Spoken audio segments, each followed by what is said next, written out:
ఇది చూడగానే నేను చెప్పే చూసి మీరు మాత్రం షాక్ అవ్వద్దు. ఇది చూడగానే మీరేమనుకున్నారో ప్లీజ్ కామెంట్ చేయండి. నేనైతే ఫస్ట్ ఇలా కెమెరాలో వీడియో తీసుకుంది చూస్తుంటే బోటి కర్రీ ఉంటుంది కదా అలా కనిపించింది. కాకపోతే ఇవి గోధుమ పిండితో చేసిన న్యూడిల్స్ అనమాట. అది ఎలా చేశానో నేను చెప్తాను. ఒక సామెత ఉంది మనకి, చేస్తే చేయాలి లేకపోతే లేదని. సామెత కాల్లో ఒక వర్డ్ ఉంటుంది. అలానే చేస్తే పర్ఫెక్ట్గా అన్నీ పెట్టుకొని చేసుకోవాలి, లేదంటే లేదు. నేను నిన్న చేసిన చపాతీ పిండి ఉండిపోయింది అని చెప్పి దాంట్లో కొంచెం వాటర్ పోసి ఇలా చక్రాల గిద్దలు వేసి న్యూడిల్స్ లాగా రానిచ్చాను. తర్వాత హై మంట పెట్టేసి దాంట్లో ఈ న్యూడిల్స్ని ఉడకపెట్టుకోవాలన్నమాట. ఇది చేసిన తర్వాత తిన్న తర్వాత అనిపించింది చేసేది ఇంకొంచెం పర్ఫెక్ట్గా చేసుంటే బాగుండేదేమో అనిపించింది. అదే మనం డైరెక్ట్ పిండి అనుకోండి, కొంచెం మెత్తగా చక్రాల పిండిలా కలుపుకొని చక్రాల గిద్దకు రానిచ్చేసుకోవాలి.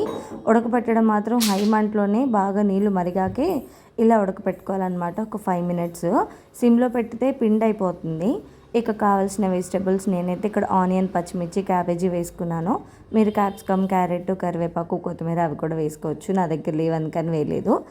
ఇక్కడ వచ్చేసి ఉడకబెట్టిన న్యూడిల్స్ ముందే వేసుకోవాలి, ఎందుకంటే మనం జస్ట్ ఉడకబెట్టాము, పిండిగా లేకుండా ఫ్రై అవుతాయి కాబట్టి. నేను చేసిన మిస్టేక్ అదొక్కటే. ఇది వేసేటప్పుడు ఇది వేసేసి నేను అలా హైలోనే పెట్టి పక్కకు వెళ్ళి వచ్చేసరికి ఒక్క నిమిషానికి అడుగంటేసినాయి అనమాట. అందుకని చెప్పి విరిగిపోయింది. టేస్ట్ మాత్రం సూపర్గా ఉంది. ఒకసారి మీరు కూడా ట్రై చేయండి.